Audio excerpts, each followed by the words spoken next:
Ninakusalimu kwa jina lipitalo majina yote. Hili sio jina la mtu awaye yote, bali ni jina la Bwana wetu Yesu Kristo. Ninakualika katika mfululizo wa masomo ya kesha la asubuhi, ikiwa ni mwezi Oktoba ya mwaka wa 2025. Mwezi Septemba, mada kuu ilisema mwinue Yesu juu kama mponyaji wa mwili na roho. Katika mwezi huu wa Oktoba, tutajifunza mada kuu inayosema mwinue Yesu juu kama kichwa cha kanisa. Hii ni Oktoba 1. Tuombe. Mtakatifu, mtakatifu Baba yetu na Mungu wetu uliye mbinguni, asante kwa ajili ya asubuhi ya leo. Ninakushukuru kwa sababu ya upendo wako na wema wako maishani mwetu. Asante kwa ajili ya nafasi hii ya pekee kuona mwezi huu wa Oktoba. Tunapoanza kujifunza masomo haya, tunajikabidhi kwako. Tusamehe uovu wetu, tembea nasi ukitufundisha, sasa na hata milele, katika jina la Yesu. Amina. Mada ya leo inasema kichwa cha kanisa. Imejengeka katika kitabu cha Wakolosai sura ile ya kwanza ya 18. Neno la Mungu linasema, naye ndiye kichwa cha mwili, yani cha kanisa. Naye ni mwanzo, ni mzaliwa wa kwanza katika wafu, ili kwamba awe mtangulizi katika yote. Tangu kupaa kwake kwenda mbinguni, Kristo amekuwa akiendeleza kazi yake duniani kwa njia ya mabalozi wake aliowachagua, ambao kwa hao amekuwa akizungumza na wana wa wanadamu na kuwahudumia katika mahitaji yao. Mkuu wa kanisa amekuwa akiongoza kazi yake kwa njia ya vyombo vya kibinadamu vilivyoteuliwa na Mungu kufanya kazi kama wawakilishi wake. Msimamo wa wale walioitwa na Mungu kutenda kazi katika neno na mafundisho ili kulijenga kanisa lake ni wajibu unaohitaji umakini mkubwa. Kwa niaba ya Kristo, wanatakiwa kuwasihi wanaume na wanawake kupatanishwa na Mungu, na kisha wataweza kutimiza utume wao tu kwa kupokea hekima na uwezo toka juu. Watendakazi wa Kristo ni walezi wa kiroho wa watu waliokabidhiwa na Mungu kuwatunza. Kazi yao inafananishwa na ile ya mlinzi. Katika nyakati za kale, ilikuwa kawaida kwa askari kuwekwa juu ya kuta za mji ili katika mazingira yao hayo mazuri wayaangalie na kuyalinda maeneo na sehemu muhimu na kutoa onyo endapo wangemwona adui akijongelea miji yao. Usalama wa watu wote uliokuwemo ndani ya mji huo ulikuwa unategemea uaminifu wao. Katika wakati uliokuwa umepangwa, walitakiwa kuitana ili kuhakikisha kwamba wote walikuwa macho na kuwa hakukuwepo na madhara yaliyokuwa yamempata mmoja wao.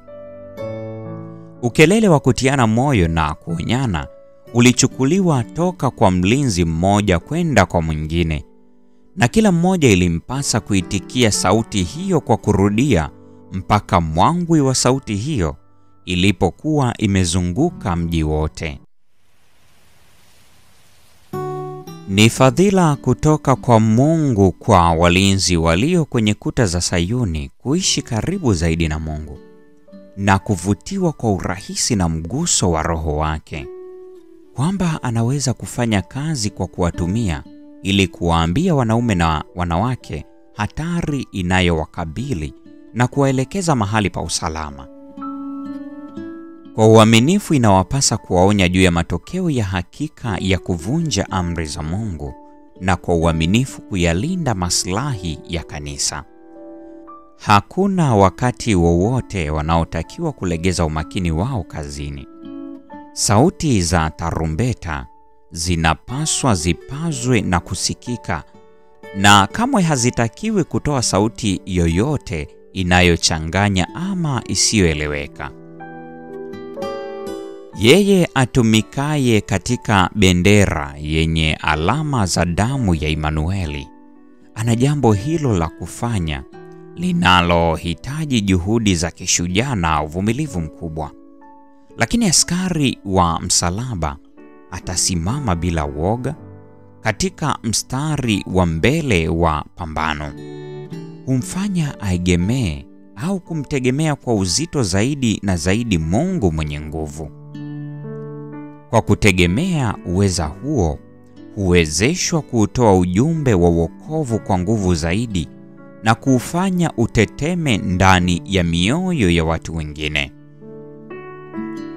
Ni kwa kumwangalia yeye asiyeonekana ndipo nguvu na uwezo wa nafsi hupatikana, na mamlaka ya dunia dhidi ya akili na tabia huvunjwa.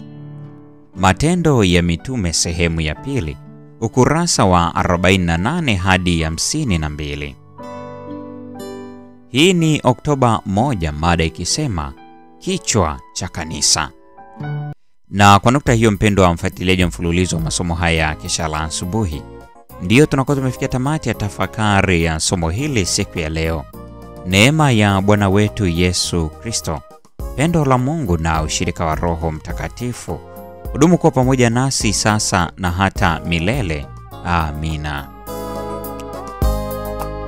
Nikulipe nini Bwana kwa upendo wa ajabu? Deni langu ulilipa, nilodaiwa mdhambi. Ilinipasa nife milele, ukaniokoa Yesu.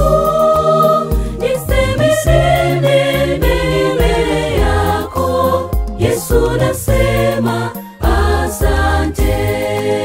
Nikulipe nini Bwana kwa upendo wa ajabu? Deni langu ulilipa, nilodaiwa mdhambi. Ilinipasa nife milele, ukaniokoa Yesu. Niseme mbele yako Yesu, nasema asante.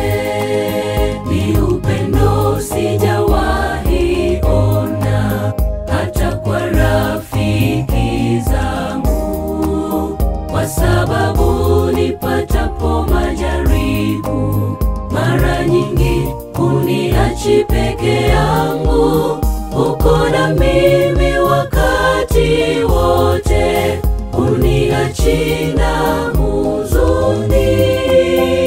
Sitakuacha ewe Yesu, urafiki wa milele. Ni upendo sijawahi ona hata kwa rafiki zangu, kwa sababu nipatapo majaribu mara nyingi huniachi peke yangu. Uko na mimi wakati wote, uniachi na huzuni. Sitakuacha ewe Yesu, urafiki wa milele.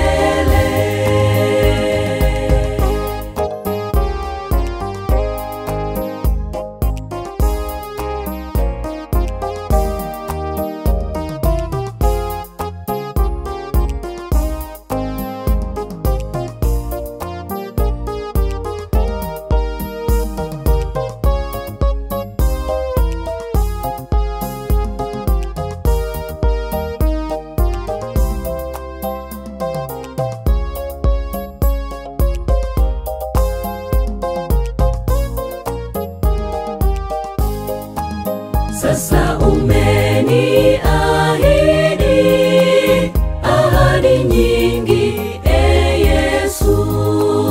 Nimezitunza moyoni na wala sina mashaka, kwani najua yajaja asubuhi utarudi duniani kunichukua juu mbinguni, nikaishi nawe huko.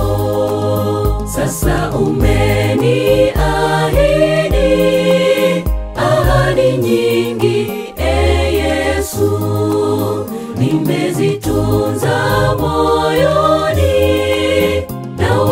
sina mashaka, kwani najua yajaja asubuhi utarudi duniani kunichukua juu mbinguni nikaishi nawe huko. Ni upendo sijawahi ona hata kwa rafiki zangu, kwa sababu nipatapo majaribu mara nyingi huniachi peke yangu. Uko na mimi wakati wote, huniachi na huzuni. Sitakuacha ewe Yesu, urafiki wa milele. Ni upendo sijawahi ona hata kwa rafiki zangu, kwa sababu nipatapo majaribu mara nyingi huniachi peke yangu. Uko na mimi wakati wote, huniachi na huzuni. Sitakuacha ewe Yesu, urafiki wa milele. Ni upendo sijawahi ona hata kwa rafiki zangu, kwa sababu nipatapo majaribu mara nyingi huniachi peke yangu. Uko na mimi wakati wote, huniachi na